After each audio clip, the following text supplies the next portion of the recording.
Welcome to my Unit 18 Health Promotion. What is health promotion? A public health strategy known as health promotion aims to encourage people to have better, more active lifestyles.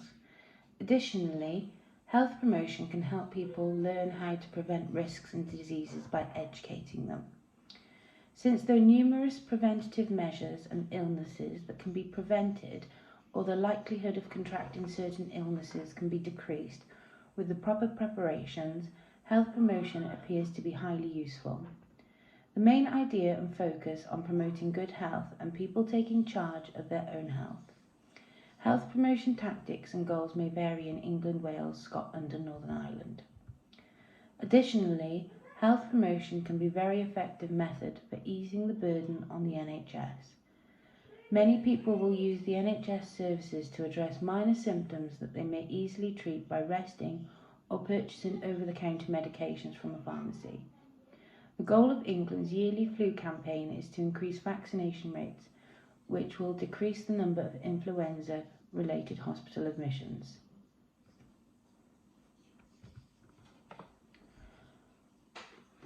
Some health and well-being concerns recently that health promotion have been effective in are mental health. Mental health impacts 1 in 4 people. Health promotion is able to address the stigmas around mental health, as well as raising awareness on mental health. Diet, exercise and obesity.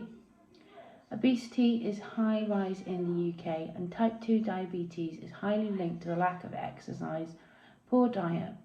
Health promotion can encourage individuals to make positive changes to their lives. Alcohol and drugs. Alcohol and drug abuse is on the rise and is closely linked to crime and violence. Health promotion can promote awareness of the dangers of excessive use and abuse of alcohol and drugs. HIV and sexual health. Over 105,000 people in the UK are living with HIV/AIDS, and STIs are increasing. Many people contracting STDs are younger men and women. Health promotion is able to encourage those to get tested every 6 months, as well as giving important information about contraception and safe sex practices. Childhood Vaccination Programme 2022.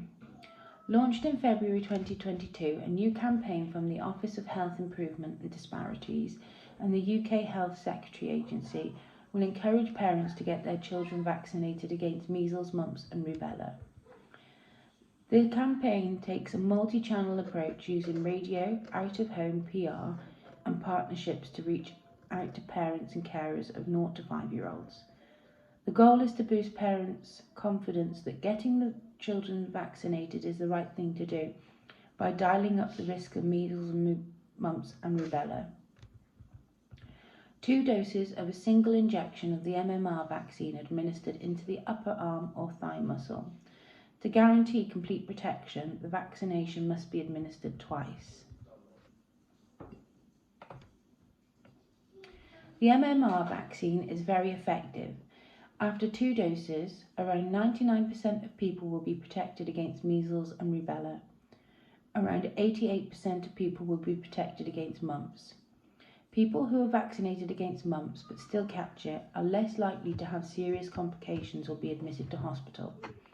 Protection against measles, mumps and rubella starts to develop around 2 weeks after having the MMR vaccine. Change for Life is England's first ever national social marketing campaign to reduce obesity. In designing it, the Department of Health and its agencies drew on academic and commercial sector expertise, behaviour change theory and evidence from other successful behaviour changing campaigns, and commissioned a substantial and ongoing programme of research among the target audiences. This led to the creation of a 3-year marketing strategy to drive, coax, encourage and support people through each stage of the behaviour change journey. Launched in January 2009, Change for Life focuses on prevention and aims to change behaviours and circumstances that led to weight gain, rather than being a weight loss programme for already obese. In its first year, Change for Life focused on families, particularly with children under 11. In years 2 and 3, the campaign expanded to address other at-risk groups. Childhood obesity rates were on the rise at worrying rates, and therefore the Change for Life campaign was launched to tackle childhood obesity rates as well as encouraging families to make healthier life choices. The original proposal of this campaign was for childhood obesity prevention. The demographics of this campaign were for ages 5 to 11-year-old, especially those families whose parental beliefs, attitude and behaviour changes suggested that children were at high risk of becoming obese. The campaign was split into 4 main stages. Alert, to educate families on the dangers of excessive sugar consumption and to make the message personalised so it was relevant to them. Motivate, to encourage parents to take charge of their children's diet. Support, encourage them to download the Sugar Smart app in the larger Change for Life programme, which provided with families with free assistance. And sustain, making sure kids are eating lower amounts of sugar, especially reducing the amount of sugar children eat during breakfast, and also in reducing the number of sugary drinks children drink, as there are 2 main sources of high sugar consumption by children. Results demonstrated how people, particularly families and children, were able to benefit favourably from this campaign due to the extensive media coverage, social media presence and more than 2.6 million people downloading the Change for Life campaign. 74% of mothers reported increased concern into the amount of sugar consumption by their child. 3 in 10 mothers had reported that the reduced amount of sugar their child would be consuming. 8 out of 10 people were able to use the app linkage to the campaign on a frequent basis, using the scanning capability on certain food items. Increased obesity, particularly in children, has been linked to excessive sugar consumption. These figures, which are connected to specific families, demonstrate that many parents were concerned about the amount of sugar their kids were ingesting, and that some families reduced their sugar intake. In general, this campaign was quite effective at being individualised and at being able to cater its support and guidance to targeted family. So My Health Promotion. The name of My Health Promotion campaign is Mental Health Matters. The purpose of the Health Promotion campaign is to raise awareness of the increase in mental health and anxiety and depression since the COVID-19 pandemic.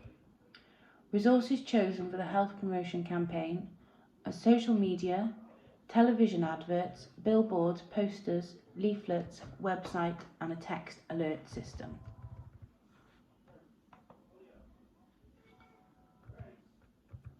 Coronavirus has fueled feelings of loneliness, anxiety and fears for the future for many people.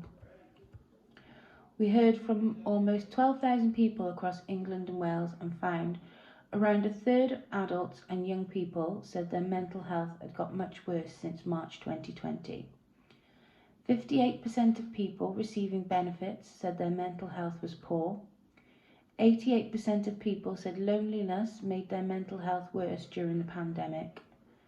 1 in 5 adults did not seek support during the pandemic because they didn't think their problems were serious enough. My proposed activity outline.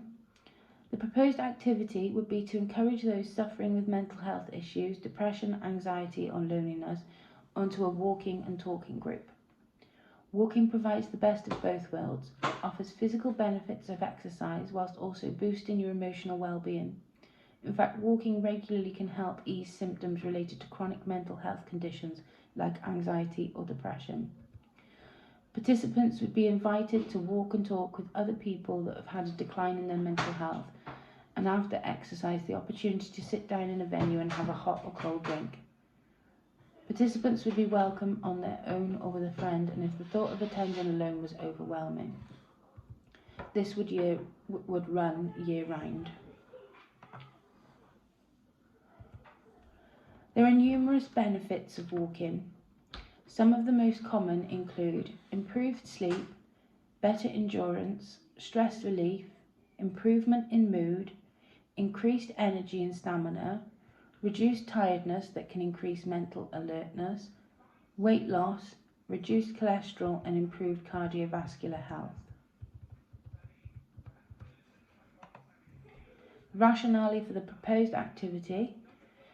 This campaign is aimed at those suffering with mental health issues who would like to try and improve their symptoms. It would encourage people into a friendly social situation in an open space, and individuals may start to feel empowered and a realisation that they're taking matters into their own hands and have control over their mental health. So the resources, different resources can be used for health promotion campaign depending how it is to be shared and also what the topic regarding the health promotion is. Resources I'd be using for my health promotion campaign are social media platforms, social media posts and story highlights, posters to be published in NHS trusts and GP practices, billboards on buses and in city and town areas. Furthermore, using these particular resources, this is how I will be promoting and advertising my health promotion. The media I would use would be social media, also physical billboards and posters. The main choice of media would be single poster that could be viewed both online through social media and also physically in GP practices as well as on billboards and posters. A mental health matters website would be set up with planned walks and dates so that participants would be able to register and express interest. There would also be a text alert system to inform participants of upcoming walks. This health promotion is based on awareness as well as encouraging people to take their matters into their own hands. Health promotion could run year round, bringing more awareness to mental health and removing the stigma behind it. Resources needed for this campaign would be group leaders, someone who would plan the route for the walk to take place, and ensuring different walks were to take place and the route that was suitable for all participants. As it is outdoors, it would be free to walk in local parks, so the cost of the sessions would be $0. And then an agreed venue, either a community centre or local cafe, where the participants could meet after their walk if they choose to and have a hot or cold drink.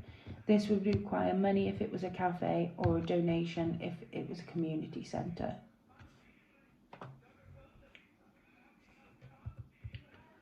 Depending on the scale of the health promotion, ascertaining the outcome and effectiveness can depend on the resources used. One effective way to determine the effectiveness of this health promotion activity would be an evaluation. The evaluation would need to be written up and chosen before the health promotion is released and then could be referred back after the launch and completion of the health promotion activity. Describing the programme for an evaluation and also previewing the evaluation with directors and those involved with the programme would be able to determine effectiveness with each other's ideas. To measure the effectiveness of the health promotion, an evaluation of the success and failures of the walking and talking group would be carried out. This means that any feedback, lessons learned would help shape future groups. This will make sure everything is running as it should be and as effectively as it can be. It is important to continually look and improve services to those who need it and support them by changing their behaviours towards their health. It will ensure individuals are supported individuals are being supported and experiencing what they should be, as well as joining in with others and improving their mental health and anxiety or depression. Thank you.